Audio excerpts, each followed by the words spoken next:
Você realmente acredita que quando morrer, sua alma imortal voará para o céu ou irá para o inferno? Mas e se a Bíblia nunca tivesse ensinado isso? Meu irmão, minha irmã, o que estou prestes a mostrar a você não é uma opinião, não é uma interpretação de alguma escola teológica moderna. É o que o texto original das Escrituras diz, com clareza, sem rodeios, e que séculos de tradição humana enterraram sob camadas de filosofia grega e doutrinas conciliares do quarto século. Hoje, vamos ao texto, ao significado original das palavras que o Espírito de Deus inspirou, e você vai decidir, vai crer nos homens ou vai crer na palavra? A Bíblia diz que o homem é uma alma, não diz que o homem tem uma alma. Abra Gênesis, capítulo 2, versículo 7. Este é o versículo fundamental de tudo o que vamos estudar hoje. Diz assim: E formou o Senhor Deus o homem do pó da terra, e soprou em suas narinas o fôlego de vida, e o homem se tornou alma vivente. No texto hebraico original, a palavra que diz, o versículo diz que Deus soprou o fôlego de vida no barro. E o resultado foi: o homem se tornou alma vivente. Não diz que Deus colocou uma alma dentro do homem. Não diz que uma entidade espiritual foi inserida num corpo físico. Diz que o homem se tornou uma alma.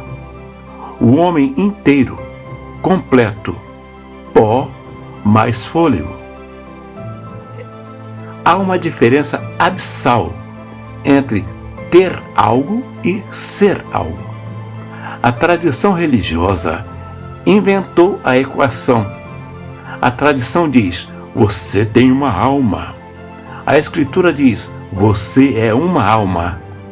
E essa diferença muda absolutamente tudo o que você acredita sobre a morte, o além e a ressurreição. Entenda, o espírito do homem e o espírito dos animais, a Bíblia diz que são o mesmo. Aqui, a tradição religiosa vai se desconfortar, porque o texto é direto e não deixa espaço para a interpretação piedosa que contradizem as Escrituras. Abra, por favor, a sua Bíblia em Eclesiastes. No capítulo 3, versículos 19 e 20 nos diz: porque o que acontece aos filhos dos homens, isso acontece aos animais, e o mesmo acontece a todos eles. Como morre um, morre o outro.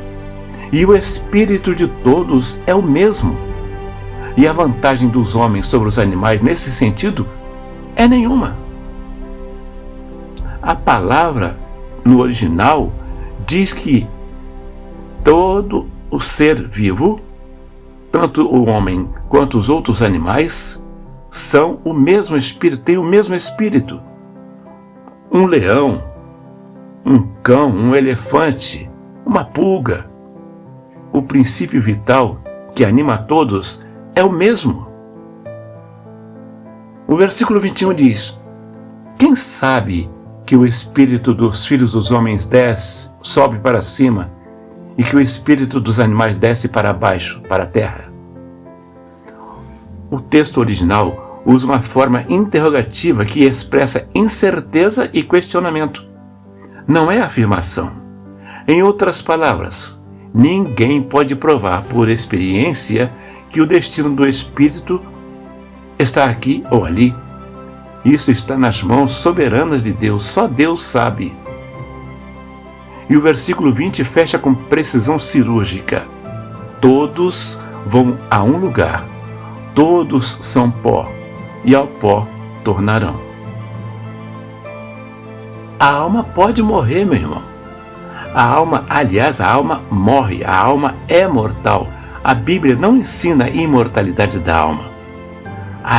doutrina da imortalidade da alma não vem da Bíblia. Vem de Platão, filósofo grego que invadiu a teologia cristã nos primeiros séculos, especialmente após o Concílio de Nicéia. E a palavra de Deus a contradiz frontalmente. Abra Ezequiel. Capítulo 18, versículo 4 nos diz: Eis que todas as almas são minhas. Como a alma do Pai, assim também a alma do Filho é minha. A alma do que pecar, essa morrerá. O texto é cristalino. A alma. Isso não é metáfora, não é linguagem figurada, é uma declaração direta de Deus. A alma que pecar, morrerá. No Novo Testamento, o próprio Jesus confirma isso em Mateus, capítulo 10, verso 28, ele diz: E não temais os que matam o corpo, mas não podem matar a alma. Temei antes aquele que pode destruir a alma e o corpo no inferno. A palavra alma aqui Jesus diz que pode ser destruída, criminada, aniquilada. Se a alma fosse intrinsecamente imortal, como a tradição religiosa ensina, por que Jesus diria que ela pode ser destruída? A resposta é simples, porque a tradição ensina filosofia grega, não a palavra de Deus. E é nessa filosofia que muitos estão sendo enganados por esta filosofia. Oh, a alma do fulano foi para o céu, a alma de ciclano foi para o inferno. Mentira! Isso é filosofia, isso não é espiritual. O que acontece com o espírito na morte? Voltemos a Eclesiastes. Agora no capítulo 12, verso 7. A Bíblia diz que, no final da vida, o pó volte à terra, como era, e o espírito volta a Deus, que o deu. O fôlego de vida, o espírito retorna a Deus. Mas isso não significa consciência preservada. Não significa identidade pessoal voando para o céu. Significa que o princípio vital, o fôlego que Deus soprou, retorna à sua fonte. Assim como a eletricidade retorna à tomada quando se desliga o aparelho, quando está desligado, não tem consciência. Não está consciente. Não está intercedendo por ninguém. O Salmo 146, versículos 3 e 4, confirma isso com clareza. A Bíblia diz: Não ponhais a vossa confiança em príncipes, nem em filho de homem, em quem não há salvação. Sai o seu espírito e ele volta ao seu pó. Nesse mesmo dia, e preste atenção, nesse mesmo dia, perecem os seus pensamentos. No mesmo dia em que o espírito sai, os pensamentos perecem, deixam de existir. O texto não diz que os pensamentos migram para uma outra dimensão. Não diz que Maria está pensando em você, a mãe de Jesus. Não diz que o apóstolo Paulo está intercedendo por você. Diz que no dia da morte, os pensamentos perecem. E Eclesiastes capítulo 9, verso 5, sela esta verdade dizendo: Porque os vivos sabem que hão de morrer, mas os mortos não sabem coisa nenhuma. A esperança de quem crê em Deus é a ressurreição, e não a imortalidade da alma. E aqui está a beleza que a tradição roubou do povo de Deus. A esperança bíblica não é uma alma voando ao céu no momento da morte. A esperança bíblica é a ressurreição dos mortos com a vinda do Senhor Jesus, e Ele sim, que é o dono da vida, Ele vai ressuscitar os seus. O apóstolo Paulo, aquele que a tradição diz estar no céu, olhando por você agora mesmo, o apóstolo Paulo escreveu em 1 Coríntios capítulo 15, verso 13 a 18. Porque se não há ressurreição dos mortos, também Cristo não ressuscitou. E se Cristo não ressuscitou, é vã a vossa pregação e também vã a nossa fé, a vossa fé. Então os que dormiram em Cristo também morreram.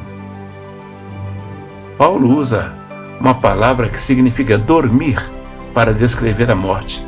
é uma metáfora deliberada e precisa. Quando alguém dorme, não está consciente, não está intercedendo, está esperando o despertar, e o despertar é a ressurreição. E no versículo 52, Paulo descreve esse momento. No momento, no abrir e fechar de olhos, ante a última trombeta, porque a trombeta soará, e os mortos, então, ressuscitarão incorruptíveis, e os que estivermos vivos seremos transformados. Esta é a esperança, não uma alma imortal flutuando em algum plano espiritual, não em um espírito que vai para lá e vem para cá assustando as pessoas, ou vai para o céu ou para o inferno quando morre, ou que vai lá e volta, não. Um corpo ressurreto, transformado, incorruptível, no dia da volta do Senhor Jesus Cristo. Esta é a palavra. Esta é a fé das pessoas que creem em Deus, que estudam a palavra de Deus, que conhecem a palavra de Deus. Os salvos só serão ressurretos na volta de Jesus. Então, vamos voltar à palavra do Senhor. Vamos deixar as lendas dos sábios filósofos e vamos voltar para a Bíblia, para a palavra. Vamos resumir o que as Escrituras ensinaram hoje, sem adição humana. Primeiro, o homem não tem alma, o homem é uma alma. Uma unidade inseparável de pó e fôlego divino. O segundo, o espírito. O espírito do homem é o mesmo princípio vital que anima os animais. Não é uma entidade consciente e imortal que voa para o céu ou vai para o inferno. Terceiro, a alma pode morrer. A Escritura o afirma diretamente. A imortalidade da alma é filosofia grega, não doutrina bíblica, irmãos, preste atenção. Olha como é sério esse borbotão de crentes aí com Bíblia debaixo do braço como se fosse desodorante, ensinando e aprendendo besteira, bobagens, mentiras, com a Bíblia na mão, mas por relaxar, por não querer conhecer a palavra de Deus, não dar valor à palavra de Deus, aprendem errado, ensinam errado, vão para a perdição e levam outros com eles. A alma não é imortal. Alguém liga a televisão no YouTube e está lá, fulano foi ao céu e chegou lá, viu Beltrano, viu o Cicrano, aí depois apareceu um anjo e falou, volta, porque você tem que avisar. Isso é tudo mentira. Isso é tudo espiritismo, engano, diabólico. A alma morre. A Escritura afirma diretamente. A imortalidade da alma é filosofia, é doutrina demoníaca, tudo menos a verdade. Em quarto lugar, os mortos não sabem coisa nenhuma. Seus pensamentos perecem na hora, no momento da morte. Não há intercessão dos mortos, nem de Maria, nem de Paulo, nem de Pedro, nenhuma dessas pessoas, nenhum servo de Deus está no céu, exceto o primogênito de toda a criação, que é Jesus Cristo. Este sim, este está no céu. Este é o único homem, o único ser humano que está no céu. Mas Elias foi arrebatado num carro de fogo. Moisés... Tá, calma. Vamos estudar com calma, irmãos. E nós vamos ver que para tudo tem resposta na palavra de Deus. Em quinto lugar, a esperança do crente é a ressurreição dos mortos. Não uma alma flutuando em um plano espiritual.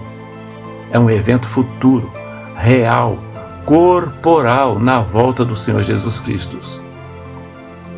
Irmãos, estejamos firmados na palavra, guardando a fé, mas não nessa fé que as denominações estão ensinando.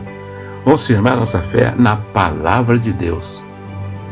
Se o que você ouviu hoje te desafiou, não aceite minha palavra, não. Nem a de nenhuma tradição. Abra as Escrituras. Leia Gênesis capítulo 2, verso 7. Eclesiastes capítulo 3. Eclesiastes capítulo 9. 1 Coríntios capítulo 15. Deixe a palavra falar por si mesma. E se esse estudo abriu seus olhos para algo que você nunca havia visto, compartilhe com alguém que ainda está preso à maldita tradição. Essas pessoas também merecem conhecer a verdade. Inscreva-se no canal, ative o sininho e continuemos juntos, firmados na palavra e guardando a fé. Fiquem todos em paz.